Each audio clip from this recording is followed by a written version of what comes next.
Merhaba arkadaşlar. Hepiniz Masallar Dünyası'na yolculuk kanalıma hoş geldiniz.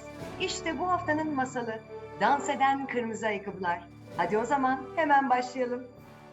Bir varmış, bir yokmuş. Çok uzak bir ülkede yaşayan Karen adlı küçük bir kız varmış.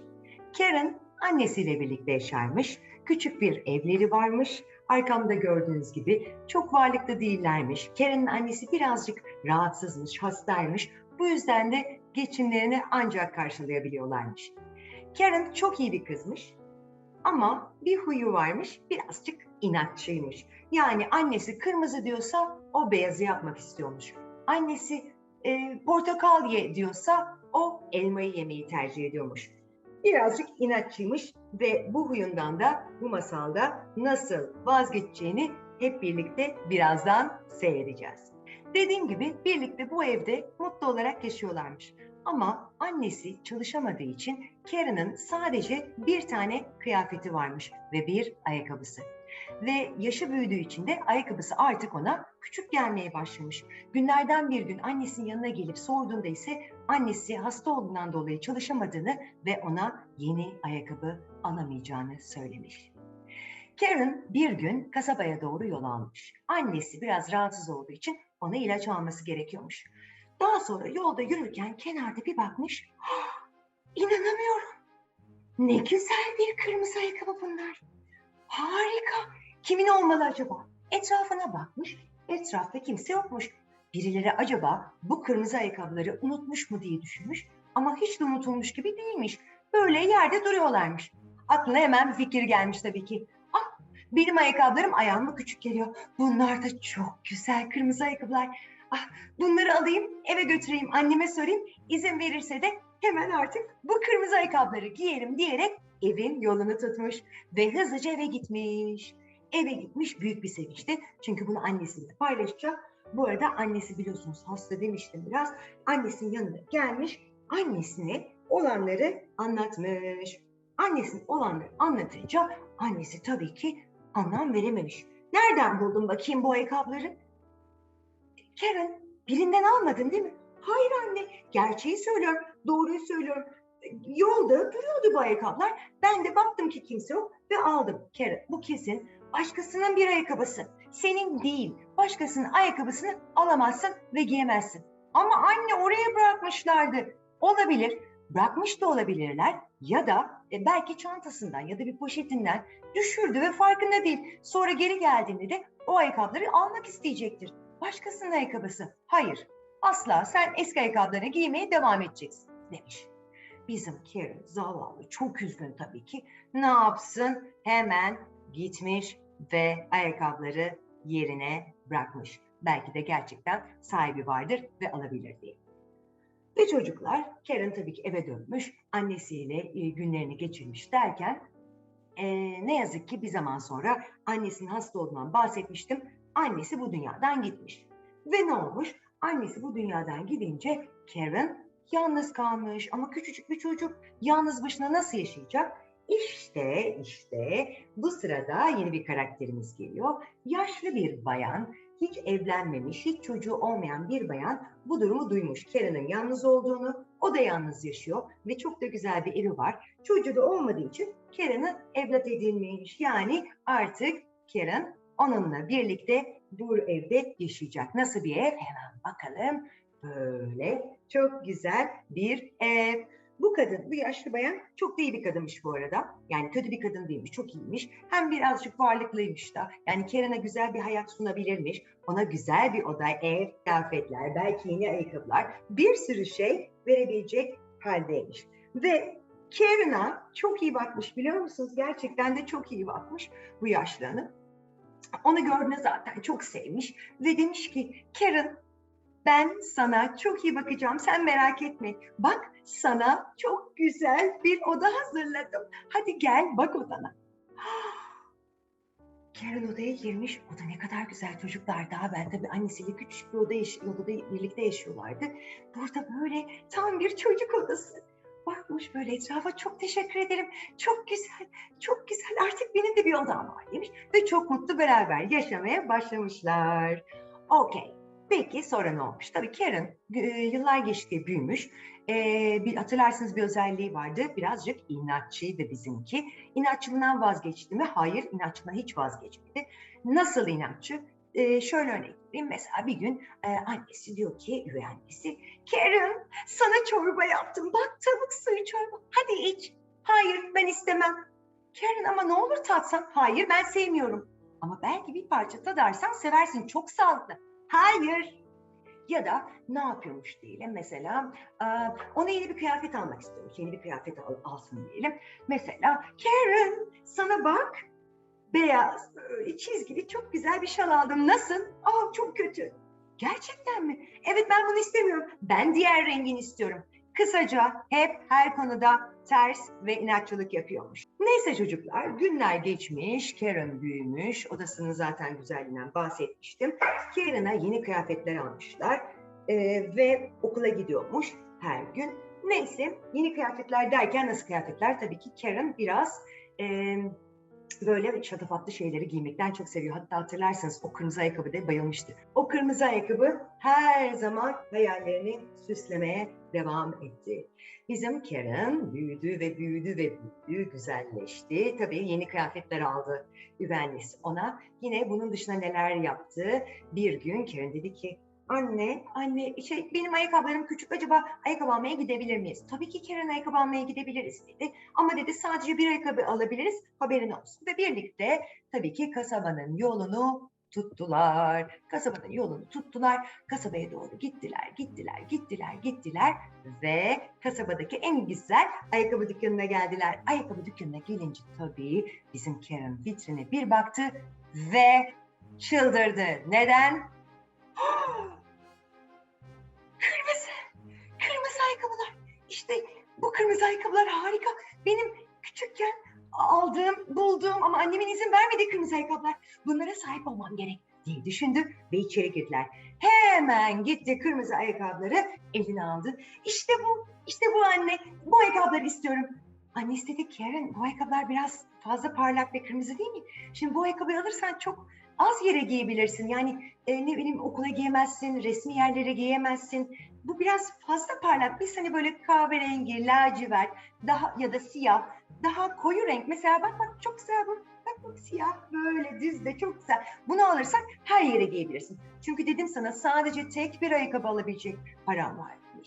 Karen tabii ki inatçılığı tuttu. Zaten hayallerinin ayakkabısıydı bu. Çocuklar nasıl inat ediyor? Hayır ben başka ayakkabı giymem. O zaman eski küçük ayakkabılarımla dolaşacağım falan derken annesi kıyamıyor ve sonunda Karen'ın dediğini yapıyor. Yani hayallerini süsleyen kırmızı ayakkabıyı ona alıyor. Ama tek bir şartı var. Ona ne diyor biliyor musunuz? Bu ayakkabıyı sadece özel yerlere giyeceksin. Yani böyle okula ya da resmi yerlere giyilmemesi gereken yerlere asla giymeyeceksin. Biliyorsunuz bazı yerlerde bunlar da görgü kurallarına girer. Atıyorum okulda bir üniformanız varsa onu giymeniz gerek değil mi? Ya da koyu renk giymeniz gerekiyorsa lacivert ya da okulun söylediği gri ya da farklı bir tonsa o renk giymeniz gerek. Ya da partiye gidiyorsunuz ona göre giyinirsiniz. Daha renkli giyinebilirsiniz. Yazın daha renkli giyinirsiniz. Kışın daha koyu renkleri seçerseniz. Yani her zaman yerine göre giyinmek en doğrusu. Neyse çocuklar bizim Karen nasıl mutlu eve dönüyorlar. Ayakkabıyı ayağına giyiyor bir daha da çıkarmıyor. Gece gündüz ayakkabıyla çocuklar nasıl anlatamam, nasıl mutlu, süper harika derken çocuklar bir zaman geçiyor ve ne oluyor biliyor musunuz? Bizim bu üvey annenin bir yakını vefat ediyor. Yani bu dünyadan gidiyor ve bir cenaze töreni oluyor. Yani mezarlığa gitmek zorunda. Ve Karen'a diyor ki, Karen biliyorsun mezarlıkta koyu renkler giyilir. Ben de öyle giyeceğim. Lütfen rica ediyorum senden. Sakın kırmızı ayakkabını giyme. Daha koyu bir renk giymeni rica ediyorum. Ve Karen'a tamam anneciğim sen merak etme diyor. Fakat bizim inatçı Karen söz dinler mi? Tabii ki dinlemez. Ne düşünüyor? Ben şimdi böyle koyu renk bir elbise giyerim, altına kırmızı ayakkabıları giyerim, kimse görmez diye düşünüyor ve ne yapıyor? Hemen koyu renk bir tane elbise giyiyor. Tabii giydiği elbise bile aslında birazcık bakın dayanamıyor.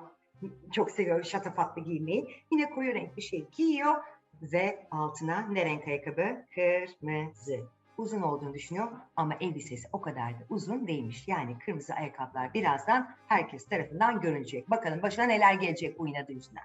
Çocuklar tabii ki herkes işte gidiyor bu mezarlığa ve merasim yapıyor falan derken birdenbire böyle insanlar Karen'a bakıyorlar böyle.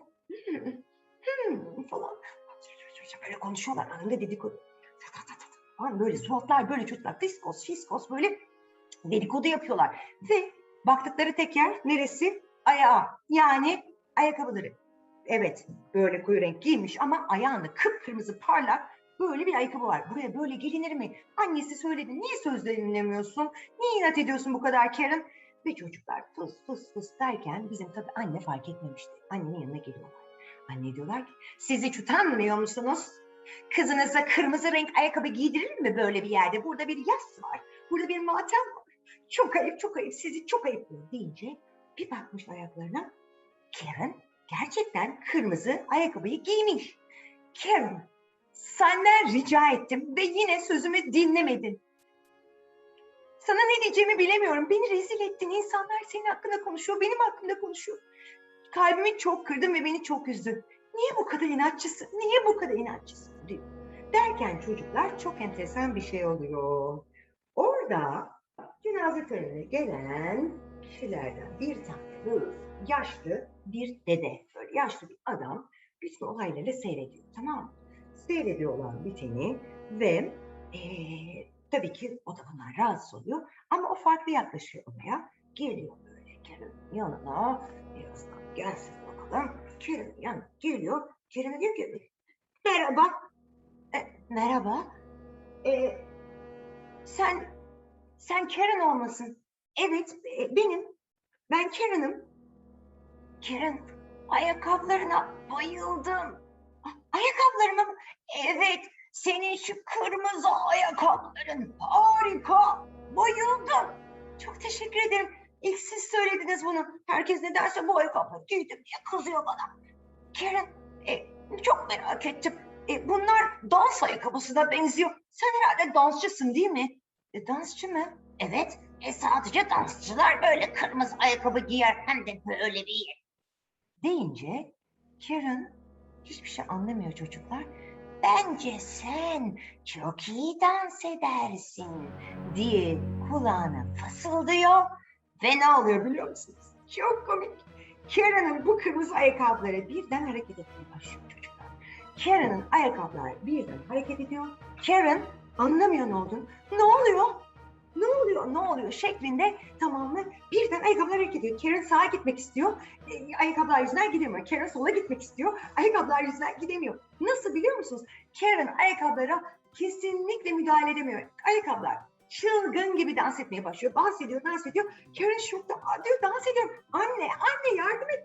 Durmadan dans ediyorum gidemiyorum derken çocuklar en başta Karen bundan dolayı mutlu. Tamam mı? Bir sorun yok. Böyle dans ediyor falan filan böyle dans ediyor derken birden iş çığırından çıkıyor. Karen sağa gitmek istiyor, ayakkabılar sola gidiyor. Karen sağa gitmek istiyor, ayakkabılar sola gidiyor. Karen birdenbire oradan başlıyor uzaklaşmaya. Hala dans ediyor. Dur diyorum sana. Lütfen dur. Ay, yoruluyorum ama tamam dans ettim. Ayakkabılar dursana. Başka yerlere gitmeye başlıyor. Uzaklaşıyor çocuklar. Dans ediyor sadece. Lütfen dur artık dur lütfen tamam. Ay, çok yoruldum ayaklarım acımaya başladı. Koşuyor çocuklar bayağı gidiyor. 3, 5, 7 saat durmadan dans ederek ayakkabılar durmuyor ve bizim Karen gidiyor. Ayakları nasıl ağrıyor biliyor musunuz? Ayakları çok ağrıyor, kanamaya başlıyor. Ayaklarımdan çıkarmaya çalışıyor. Asla çıkmıyor.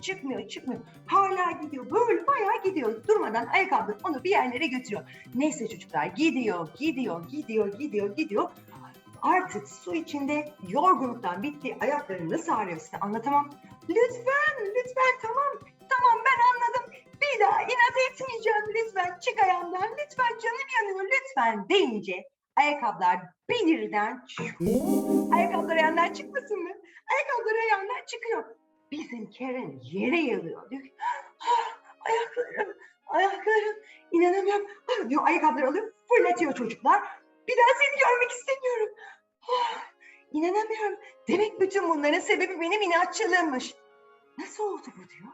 ve başlıyor yürümeye, yürümeye, nereye? Bütün geldiği yollardan çıplak ayak, ayakları kan içinde acıya acıya eve doğru gidiyor annesine. Annesi nasıl meraklı, nasıl meraklı. Saatlerdir yok Karen, tamam mı? Ve orada dans ediyordu ve gitti. Bir daha gelmedi. Birden Karen eve geliyor. Tamam mı? Anne, anne, anne, Karen neredesin? Güzelim, seni merak ettim, çok merak ettim. Ne oldu sana falan derken Karen bütün o anları anlatıyor. Ayakkabıların sayesinde başına gelenleri ve bundan nasıl ders aldığını anlatıyor. Ve annesine diyor ki anne, ben artık bundan sonra kesinlikle inatçı olmayacağım. En azından söylediği şeyleri deneyeceğim. Beğenmezsem yemeyeceğim ya da diğer her şeyi deneyeceğim, ona göre karar vereceğim. Bir şey denemeden kesin karar vermeyeceğim, inat etmeyeceğim. Ben bunu anladım. Bütün bu yaptıklarım için sana uzun süredir çektirdiklerim için çok özür dilerim diyor. Annesi sarılıyor. Hatalardan ders almak çok önemlidir. Sen de bir hata yaptın ve işte doğruyu öğrendin. Sen bunu anladın ya, benim için daha fazla hiçbir şeye gerek yok. Ben seni her zaman seviyordum ve sevmeye de devam edeceğim. Ha? Bu arada sana yeni bir çorba yaptım. Ne çorbası biliyor musun? Bal kabağı. Gerçekten mi? Deneyeceğim mi yoksa? Peki, bir kaşık deneyeceğim. İşte bu. Birbirlerine sarılırlar ve Karen ve annesi ömür boyu burada mutlu olarak yaşarlar. İşte bu haftanın masalının da sonuna geldik. Umarım beğenmişsinizdir. Eğer beğendiyseniz abone olmayı da lütfen unutmayın. Haftaya yeni bir masalda görüşmek üzere. Hoşça kalın.